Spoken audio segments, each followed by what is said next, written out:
Hello there.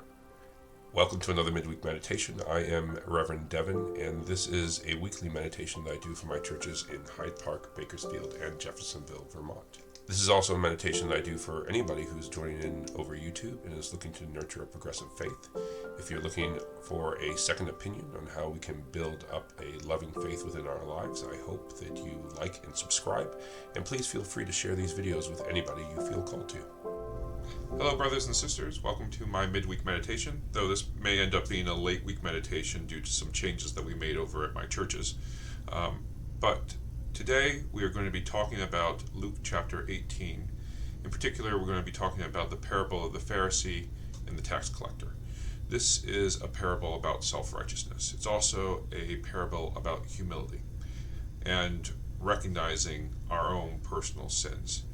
I think that Jesus calls out in this parable how it is important for us as people of faith to be objective about ourselves so that we can engage with the world in a way that is realistic, loving, and helpful. And that is something that I feel that a large majority of Christians struggle with. I think it's something that a large majority of Christians have always struggled with. And so today I'd like to challenge the self-righteousness of faith, to talk a little bit about what faithful humility does to help us advance along the path to a better understanding of God.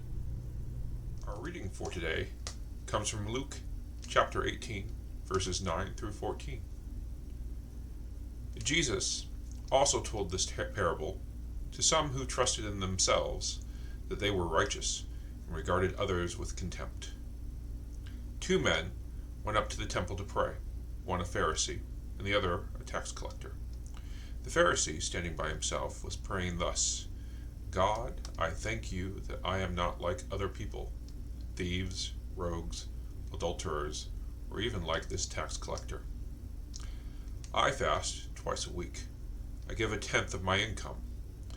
But the tax collector, standing far off, would not even look up to heaven, but was beating his breast and saying, God be merciful to me, a sinner. I tell you this man went down to his home justified rather than the other. For all who exalt themselves will be humbled, but all who humble themselves will be exalted. The thing I feel we need to understand about Jesus' ministry is that he's very consistent. He's consistent about trying to bring people together, to break down the barriers that keep us from loving one another. And this means that often we have to examine those barriers as they exist in our hearts, in our minds, and in our souls. And so this passage about the Pharisee and the tax collector is in large part about a wall that exists between these two people. And the wall is the self-righteousness of the Pharisee. The Pharisee is so wound up in his belief. He is so wound up in his relationship with God that he is unable to understand how God calls us into a relationship with each other. Jesus tells us that we should love our neighbors like we love God. And I think that being one of his 2 commandments, his greatest commandment, to love God and love your neighbor, I feel resonates in this passage with us here today. If we allow our reliance upon the things that are meant to help us build our faith, to blind us to what true faith is, then we are falling into the trap of this Pharisee. And I feel the unfortunate truth about religion today is that a large majority of Christians are in this trap. A large majority of Christians practice our faith the way in which human beings have always practiced faith. This idea that we are in some sort of contract with God. If we give God what God wants, then we're going to get what we want. But Jesus is calling us towards a different type of relationship, at least I feel.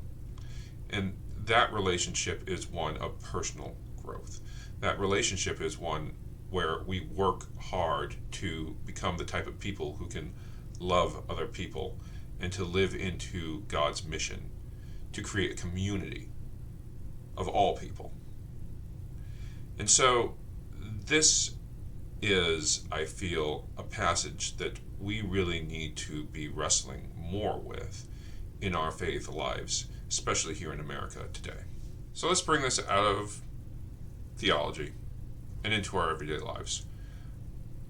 In particular, with my week, I've been engaging more and more with members of my community because I am running for public office in my hometown.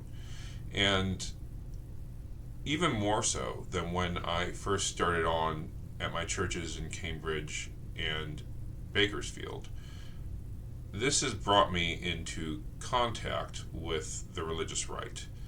When I first started in my churches, I sort of came out, as a progressive minister.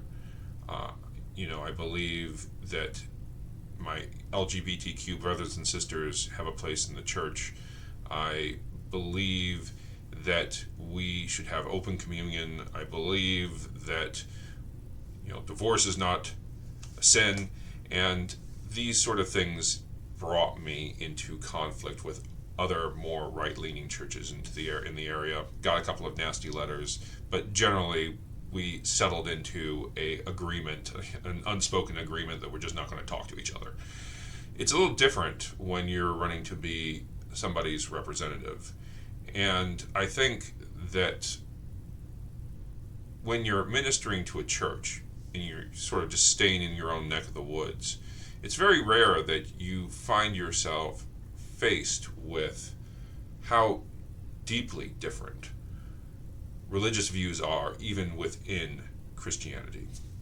I believe in the social gospel. In particular, I believe in the social gospel of the gospel of social justice. And because I come from that tradition, I don't view the Bible as being God's literal word. I don't see the Bible as being a law book the way that many Christians do. Many Christians, especially ministers, are taught in certain seminaries that don't question the Bible. Just take what's in it and try to apply it. Try to take those exact words and apply it to your life. And the way in which you apply it to your life is you force your life into the definition of whatever it is the Bible's saying. That is not the way that the social gospel, the tradition that I come from, works. The Bible is meant to be a guide within my strand of Christianity.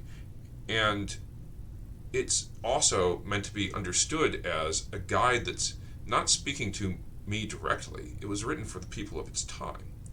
And so you need to have an open mind in order to understand the words that God is saying. That's what my tradition speaks. The way I feel this applies to our passage for today, taking our passage as concretely as we can, is that it speaks to the divide that we see between the Pharisee and the tax collector. The Pharisee is not able to see what he's doing wrong. The tax collector is totally dwelling on what he is doing wrong. And the tax collector's humility allows him to grow. This is what Jesus is telling us. Even though this tax collector is imperfect, even though he is committing sins by taking money from his neighbors, he understands that what he's doing is wrong. And because he understands that, he has the ability to change. On the other hand, the Pharisee, who is functionally doing everything right, is unable to see how his self-righteousness, how his contempt of the tax collector is separating him from being in a loving relationship with that person. This is the trap that Jesus wants us to avoid. I've had people going door to door tell me I'm working for Satan. And they're convinced that whatever it is their pastor is telling them in church is what they need to be doing. As long as they do it, their souls are going to heaven. It is not my place to question what their pastor is telling them in church, because I understand that certainty has a comfort to it. But as a minister preaching to my own congregation, I feel it is my responsibility to let people know that we can't be relying upon false certainty. I don't think that that's what Jesus is trying to give us. Jesus is trying to give us a pathway to grow as loving people within this world. The certainty that Jesus is trying to give us is a promise that if we're willing to challenge ourselves by being humble, by being realistic about the world around us, and by growing, then we will find salvation. But if we become stuck in a rut, if we become so trapped in our own self-righteousness that we're unable to move anywhere, we're not going to find that salvation. And so the challenge is, how do we love each other when we have all these barriers standing between us? How is it possible for the tax collector to love the Pharisee and the Pharisee to love the tax collector if they're unable to see the things that are separating them? If they're so convinced that there's no problem at all, they're doing everything right? I don't know the answer to that question. But I think that Jesus' conduct gives us at least some example of how we can try to engage with this world where people are so caught up in this idea of being right. And that is to just try to love and recognize that we're in this world together. We're reading a book, Take This Bread, by Sarah Miles for our book group, our fall book group over at the church. And she speaks about God's love through communion, the ritual that we do in my churches once a month to symbolize that we're a part of a great spiritual family. And she says, Jesus is going to give me communion whether I want it or not. Not only that, Jesus is going to give me communion with all these other people, a lot of whom I don't even like. And I think that that is a wonderful way of phrasing what it is that Jesus is trying to bring out in this passage from Luke chapter 18. We are in communion in our lives with an entire world of brothers and sisters with different ideas and different beliefs and different ways of living their lives. And some of them don't like us and we don't like them. But somehow we have to find a way to love and respect each other. Not everybody is going to love and respect you. If anything, Jesus shows us that through his persecution and his death. And many other Christians have, unfortunately, gone down that road as well. Our divisions are not going to go away easily. But I think what Jesus is telling us is to follow in the example of the tax collector. Recognize that you are imperfect. Recognize that we are imperfect, because God knows I am often guilty of thinking that I am the be-all that ends all and can never be wrong. But the challenge is to recognize that very often, even I, am wrong. And if I'm able to recognize that, I can grow into a better person who can understand God better, who can understand other people better, and share God's love better with this world.